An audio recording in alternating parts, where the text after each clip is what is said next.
Baik, Assalamualaikum warahmatullahi wabarakatuh. Selamat pagi, siang, sore, malam, Ibu Destria dan teman-teman semua. Perkenalkan, saya Naura Akifah Naila dengan NIM 1705624103.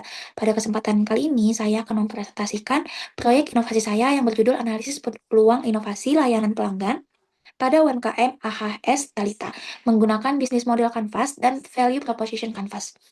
Proyek ini saya kerjakan untuk mata kuliah Manajemen Inovasi dan Kreativitas. Inti dari proyek ini adalah bagaimana sebuah UMKM, distribusi galon dan gas LPG bisa membangun loyalitas pelanggan yang kuat tanpa harus keluar biaya besar untuk teknologi baru. Masuk ke slide kedua, di mana yaitu konteks dan latar belakang masalah.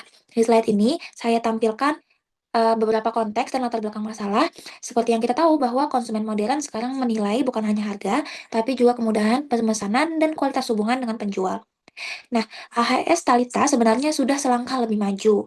Mereka sudah pakai WhatsApp dan website distributor resmi sebagai kanal penjualan. Tapi masalahnya pengelolaan pelanggannya masih manual dan tidak terstruktur. Ditambah ada dua tantangan eksternal seperti harga barang yang tidak stabil mengikuti fluktuasi global dan persaingan usaha sejenis yang makin ketat. Nah, yang menarik, kajian akademis tentang inovasi model bisnis khusus UMKM distribusi rumah tangga seperti galon dan gas ini masih sangat terbatas. Jadi, proyek ini punya relevansi yang cukup kuat. Nah, kita masuk ke slide selanjutnya yaitu hasil observasi atau temuan lapangan. Nah, untuk mendapatkan data primer, saya melakukan wawancara langsung dengan Ibu Amelia selaku pemilik AHS Talita. Hasilnya saya rangkum dalam tabel ini. Dari sisi kanal penjualan, mayoritas transaksi berlangsung secara online melalui WhatsApp dan website. Adapun yang offline hanya untuk tetangga terdekat. Nah, kemudian ada produk utamanya yaitu galon aqua dan Pristine, serta gas LPG. Keduanya kebutuhan rutin yang dibeli berulang. Kemudian ada hubungan dengan pelanggan yang memang personal dan akrab, tapi sayangnya masih bergantung penuh pada inisiatif pemilik. Kemudian kalau soal inovasi, ada satu pernyataan menarik dari Ibu Amelia. Beliau bilang, inovasi sudah pasti dilakukan, tapi ternyata inovasi yang dimaksud adalah menyesuaikan harga saat pendapatan turun. Jadi masih reaktif, bukan berbasis sistem. Dan tantangan terbesarnya adalah harga yang naik tiba-tiba mengikuti fluktuasi global seperti kenaikan BBM atau harga plastik. Nah, kita masuk ke Innovation Opportunity Statement, di mana dari hasil wawancara, saya mengidentifikasi adanya 3 poin utama yang saling berkaitan. Pertama, tidak ada sistem pengelolaan pelanggan. Semua bergantung penuh pada pemilik. Kedua, harga naik tiba-tiba tanpa pemberitahuan, sehingga loyalitas pelanggan mudah goyah. Ketiga, keunggulan usaha seperti akses website, distributor, dan pelayanan personal belum dikomunikasikan secara strategis kepada pelanggan. Kalau ketiga poin ini saya tarik ke akar masalah, satu kalimat ini, yaitu UMKM belum memiliki sistem customer relationship yang mengkonversi kedekatan personal menjadi loyalitas yang berkelanjutan, dan dari akar masalah inilah saya merumuskan Innovation Opportunity Statement yang ada di bagian atas slide. Bagaimana AHS Talita dapat merancang sistem layanan berbasis WhatsApp yang terstruktur sehingga mampu membangun loyalitas yang tidak bergantung semata-mata pada variabel harga. Nah, kita masuk ke slide proses ideasi. Ada 3 alternatif ide, yaitu saya melakukan brainstorming dan menghasilkan ide pertama, yaitu Smart WA Customer Service System, di mana ini adalah sistem layanan terstruktur berbasis WhatsApp yang mencakup database pelanggan, reminder rutin, transparansi harga, dan prioritas pelanggan tetap. Kemudian ada ide kedua, yaitu Loyalty Card Digital, di mana adanya program poin dari setiap pembelian yang bisa ditukar dengan diskon, dikelola lewat Google Sheet dengan notifikasi WA. Kemudian ide yang terakhir yaitu diversifikasi produk premium. Penambahan ini produk premium dalam paket bundling bulanan yang selaras dengan visi pemilik untuk membuka pangkalan lebih besar. Ketiganya punya logika masing-masing. Tapi mana yang paling tepat saya evaluasi di slide berikutnya. Nah, kita masuk ke proses ideasi yaitu seleksi ide. Nah, untuk memilih ide terbaik, saya menggunakan matriks seleksi dengan 3 kriteria berbobot. Seperti pada kelayakan implementasi bobotnya 35%, dampak terhadap loyalitas bobotnya 40%, dan kesesuaian sumber daya bobotnya 25%. Hasilnya, seperti yang terlihat di tabel, pada ide pertama, unggul di semua kriteria dengan skor tertimbang sempurna yaitu 3. Ide kedua mendapat 2,5 dan ide ketiga hanya mendapat 1,35. Yang menarik, perlu saya jelaskan bahwa ide kedua sebenarnya punya dampak loyalitas yang sama tingginya dengan ide pertama, yaitu sama-sama mendapatkan skor 3. Tapi ide 2 membutuhkan fondasi pencatatan pelanggan yang belum ada. Artinya, ide 2 bukan buruk, melainkan sekuensial. Dia cocok dijalankan setelah ide pertama itu stabil, sedangkan ide ketiga tidak menyentuh akar masalah yang teridentifikasi. Maka ide satu dipilih, bukan karena paling canggih, tapi karena paling fit dengan konteks dan kapasitas UMKM Mikro, sesuai dengan argumen Dit dan Besan tahun 2018. Nah, kita masuk ke framework BMC. Masuk ke materi ini, saya menggunakan dua framework sekaligus yang saling melengkapi, yaitu BMC dan VPC. Kita bakal bahas BMC duluan. Nah, dari 9 blok yang ada, saya menemukan bahwa blok key research dan channel sudah cukup kuat. Masalahnya ada di 3 blok yang ditandai bintang ini. Pada value propositions, saya menambahkan 3 proposisi baru yang aktif, yaitu reminder otomatis, prioritas pelanggan tetap, dan transparansi harga. Kedua, ada key activities, yaitu saya menambahkan 2 aktivitas rutin baru, seperti pencatatan database dan pengiriman reminder terjadwal.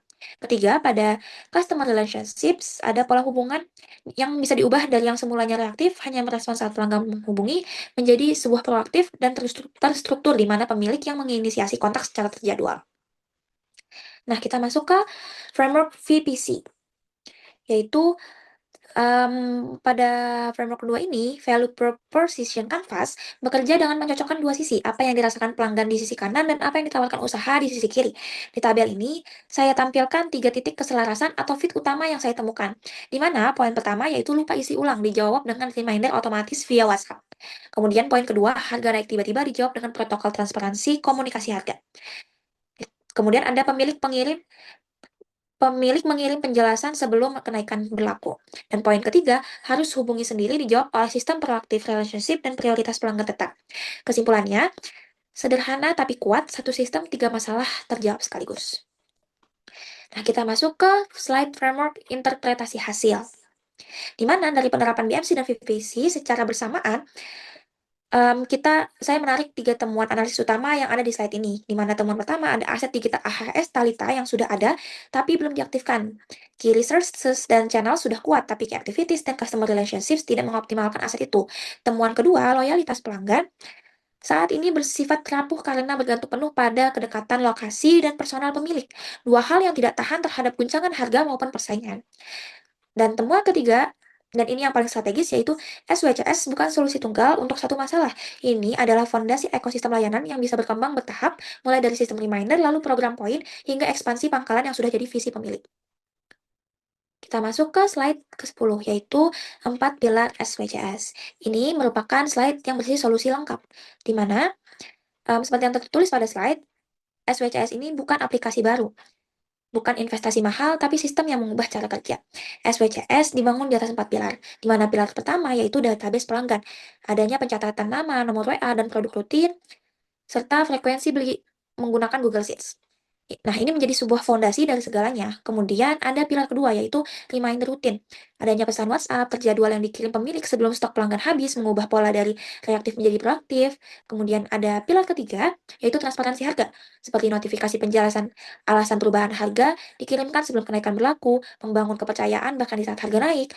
Dan yang terakhir ada pilar keempat, yaitu prioritas pelanggan tetap, di mana pelanggan terdaftar mendapat respons maksimal 15 menit dan didahulukan dalam antrian pengiriman, menciptakan rasa eksklusivitas tanpa biaya tambahan. Nah, kita masuk ke konsep solusi, yaitu diferensiasi dan dampak. Slide ini membandingkan SWCS dengan dua alternatif yang biasa digunakan UMKM sejenis. Kalau kita lihat tabelnya, toko konvensional dan aplikasi delivery sama-sama pasif dalam inisiasi kontak. Keduanya menunggu pelanggan yang menghubungi duluan. Nah, SWCS aktif menginisiasi. Kemudian ada soal data pelanggan. Kalau toko konvensional tidak punya sistem, aplikasi delivery punya tapi datanya milik platform, dan bukan milik toko, sementara SWCS membangun database yang sepenuhnya milik AHS Talita. Soal biaya, aplikasi delivery memotong komisi 15-25%. SWCS 0 biaya tambahan. Dan yang paling penting di bagian terakhir, adanya relasi pelanggan, yaitu toko konvensional bergantung tatap muka. Aplikasi delivery justru membuat hubungan jadi anonim. Sementara SWCS mencapai keduanya personal sekaligus scalable. Inilah yang saya sebut paradoks utama SWCS, di mana melayani banyak pelanggan dengan sentuhan yang tetap terasa personal tanpa perlu menambah karyawan. Nah, kita masuk ke rencana implementasi awal. Untuk implementasinya, saya merancang roadmap 3 fase selama 12 minggu yang realistis untuk pemilik tunggal. Fase pertama, minggu 1 sampai 4, Fokusnya membangun fondasi database minimal 20 pelanggan aktif terdokumentasi di Google Sheets beserta template pesan reminder dalam 2-3 variasi. Fase kedua, minggu 5-8. Mulai mengirim reminder ke 10-15 pelanggan paling aktif sebagai kelompok uji coba pertama. Targetnya minimal 60% dari mereka merespon atau melakukan pemesanan setelah menerima reminder. Fase ketiga, minggu 9-12. Rollout diperluas ke seluruh pelanggan terdaftar dan dilakukan evaluasi dampak. Targetnya, frekuensi pembelian rata-rata naik minimal 10% dibandingkan sebelum sistem berjalan. Dan satu hal yang penting, seluruh tiga fase ini bisa dijalankan pemilik tunggal dengan tools gratis tanpa investasi teknologi tambahan. Nah, kita masuk ke slide kesimpulan dan refleksi. Di mana di slide terakhir sebelum adanya referensi, ada kesimpulan dan refleksi dari saya pribadi, yaitu adanya 3 poin kesimpulan, di mana masalah inti AHS Thalita bukan pada kekurangan aset, tapi aset yang belum diaktifkan secara sistematis. Kemudian SWCS berhasil menjawab 3 pain point sekaligus hanya dengan satu sistem berbasis tools gratis. Dan inovasi terbaik bukan yang paling canggih, tapi yang paling fit dengan konteksnya. Kemudian untuk refleksi, proyek ini mengubah cara saya memandang inovasi. Tantangan terbesar bukan di penerapan framework, tapi di kesabaran untuk tidak terburu-buru ke solusi sebelum masalah benar-benar dipahami. Di awal, saya hampir salah mengira masalahnya adalah kurang promosi atau kurang variasi produk. Tapi setelah menelaah hasil wawancara lebih dalam, saya baru sadar itu hanya gejala. Pelajaran terpentingnya ada di kalimat ini. Define masalah dengan benar jauh lebih penting dari seberapa kreatif solusinya. Nah, kemudian ada daftar referensi dan terima kasih untuk Ibu dan teman-teman yang telah mendengarkan dan menaruh perhatian pada presentasi saya. Wassalamualaikum warahmatullahi wabarakatuh.